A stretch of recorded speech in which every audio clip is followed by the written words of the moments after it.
હાય friend, કેમ છો? Good morning. તો ગુડ મોર્નિંગ. તો અત્યારે અમે જે સવારના 2 દિવસથી મને મારા મનમાં ખટકતું હતું કે મારે એક જગ્યાએ જવાનું છે તો અત્યારે યાદ આવી ગયું છે. તો અત્યારે આઈ થિંક જાગી ગયું, મોર્નિંગ થઈ ગઈ છે, 12 વાગી ગયા છે. તો મને યાદ આવી ગયું તો હું જાઉં છું જે ઇસ્કોન ટેમ્પલ મંદિર છે ત્યાં જાઉં છું અને મારે જે કૃષ્ણ ભગવાનની જે વસ્તુ અર્પણ કરવાની છે એ વસ્તુ આજે ગોતીને રહેવાનું છું.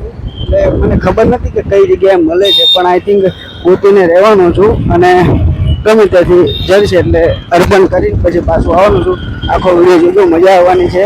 ચલો આગળ બ્લોગમાં બન્યા રહેજો. ઇસ્કોન મંદિર. રાધે રાધે.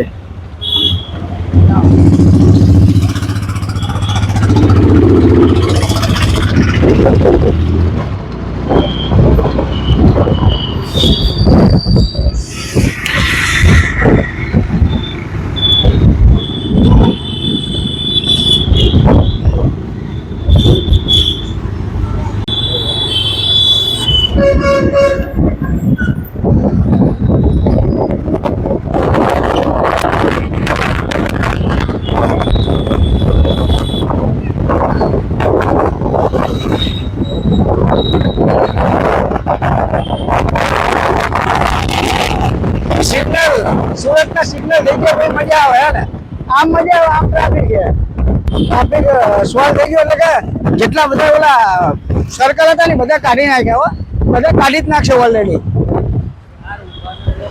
ઈ કે અને પોલીસ વાળા ઉભા ના રહે અને બીજી વસ્તુ કે ઓલા જે સર્કલ હતા ને એના હિસાબે ટ્રાફિક થતું હતું મોટું, સમજો?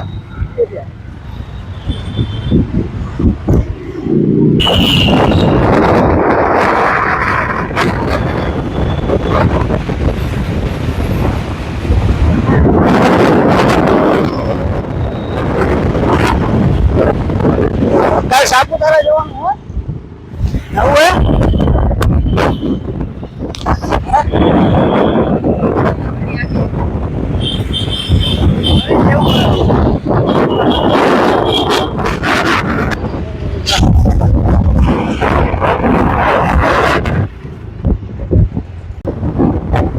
ઇસ્કોન સર્કલ આ મોર પિંચ વાળો હોય જો હે ને, કાલ ને કેમ? હા,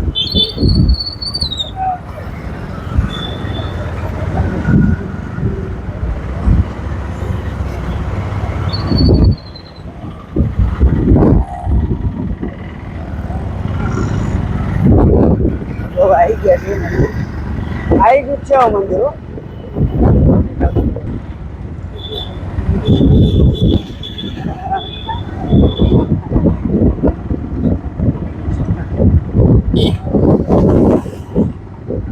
હા,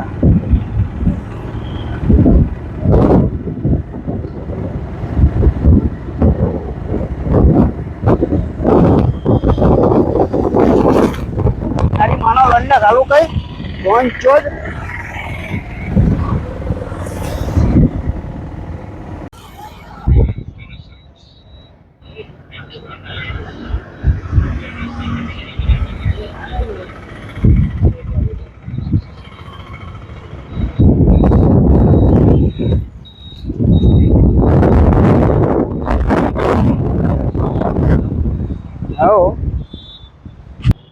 તો ચલો મિત્રો અંદર આવી ગયા છે અને હવે જે વાસળી અમારે મૂકવાની છે એ પૂછી લઈએ છીએ અને ખબરની અંદર મળી જાય તો ઠીક છે. ચલો આગળ બ્લોગ કન્ટિન્યુ. કાકા વાસળી મળી જશે? જય શ્રી કૃષ્ણ. વાસળી મળી જશે? વાસળી હા મળી જશે. ઓકે ચલો.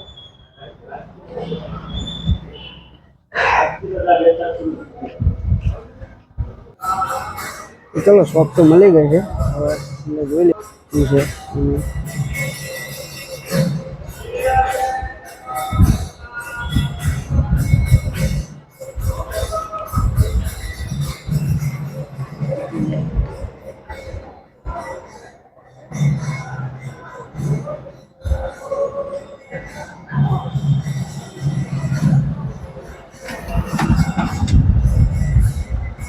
ફાઇનલી મિત્રો અત્યારે વસ્તુ મળી ગઈ છે, બહુ બધી અંદરથી પૂછતા પહેલાં તમને વસ્તુ બતાવું છું. ચલો કોમેન્ટમાં જવાબ આપજો કે કેવી વસ્તુ છે અને કંઈક સારું કામ કરું છું કે ખરાબ કોઈ જવાબ આપજો. ચલો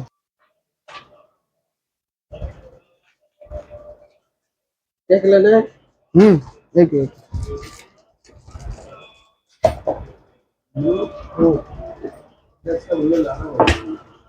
મળી ગઈ છે તો ચલો હવે મંદિરમાં જશું અને આગળ ભગવાનને અર્પણ કરશું. ચલો તો ફાઇનલી વસ્તુ મળી ગઈ છે અને મને ખબર નથી વસ્તુ મળશે કે નહીં, પણ વસ્તુ મળી છે પણ નાની છે, પણ ચલો ભગવાનને અર્પણ કરો એટલે ચાલશે.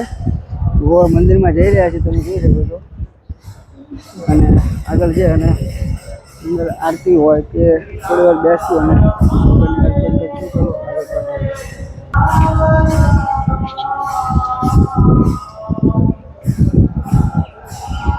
અંદર ગેમ્બલ કાઢી નાખવું પડશે.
રાધે રાધે. ફાઇનલી મિત્રો તમને દર્શન કરાવી દીધા છે અને હવે આપણે જઈશું બનતી કોશિશ કરશું કે બાપુને કહેશું કે આપણી વાત કાના પાસે પહોંચી જાય. ચલો હવે રાધાની પણ એવી ઈચ્છા હતી એટલે ચલો અમે જઈએ અને દર્શન કરીએ.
બિલકુલ ફાઇનલી અત્યારે આપણે કૃષ્ણ દુકાનના વાસ આપવા જઈ રહ્યા છીએ.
ફાઇનલી બાપુએ વાસળી લઈ લીધી છે અને એ અર્પણ કરવાના છે. તો મારો કેમેરો થોડોક નીચો કરી નાખ્યો તો ફ્રેન્ડે, એટલે ખબર નથી પડી, પણ બાપુ અત્યારે મારા હાથમાંથી વાસળી લઈને જતા રહ્યા છે, તમે જોઈ શકો છો. અને વાસળીને પવિત્ર કરી અને તેમના ચરણોમાં મૂકે છે. આગળ વિડીયોમાં તમારી સાથે બહાર જઈને થોડી વાત કરું છું. તો વાસળી આપણી અર્પણ થઈ ગઈ છે, તમે જોઈ શકો છો.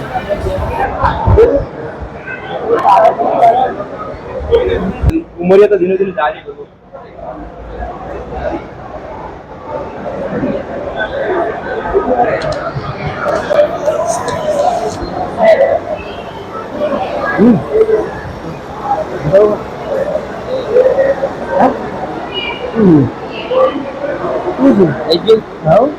પાર્ટી તો ખરી જતી રહી કોકી દે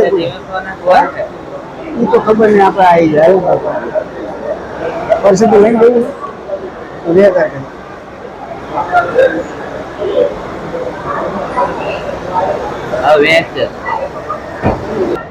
તો ફાઇનલી મિત્રો આપણું કામ અહીંયા પૂરું થઈ ગયું છે. આપણે 1 કલાક અહીંથી મંદિરમાં બેઠા અને કૃષ્ણ વાસળી અર્પણ કરી દીધી છે, જે મને રાધાએ કીધેલું હતું. ચલો આગળ જોઈએ છે હવે શું શું મને મારી રાધા કહે છે. ચલો આગલા બ્લોગમાં મળીએ અને આવી જ રીતે સપોર્ટ કરતા રહેજો. અને કોઈ વાર જાઓ કૃષ્ણ મંદિર અને ખાલી 1 કલાક ટાઈમ અંદર આપી દો, ખૂબ દિલને સુકૂન મળશે. ચલો તમને બહારનો નજારો બતાવી દઉં અને બ્લોગ અહીંયા એન્ડ કરીશ. ચલો બહારનો નજારો જોઈ લો.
તો ફાઇનલી બ્લોગ અહીંયા પૂરો કરું છું અને આગળના બ્લોગમાં બન્યા રહેજો. અને જો રાધે રાધે બોલતા રહેજો, 1 કલાક ટાઈમ આપી દો તો ખૂબ સુકૂન મળશે. અને વરસાદ પણ ચાલુ થઈ ગયો છે, તો ચલો ઘડીક ઊભા રહેશું અને બ્લોગ અહીંયા તક કન્ટિન્યુ કરજો. લાઈક, કોમેન્ટ અને સબસ્ક્રાઈબ કરવાનું ભૂલતા નહીં મિત્રો. ચલો મળીએ આવા તે બ્લોગમાં. બાય, રાધે રાધે.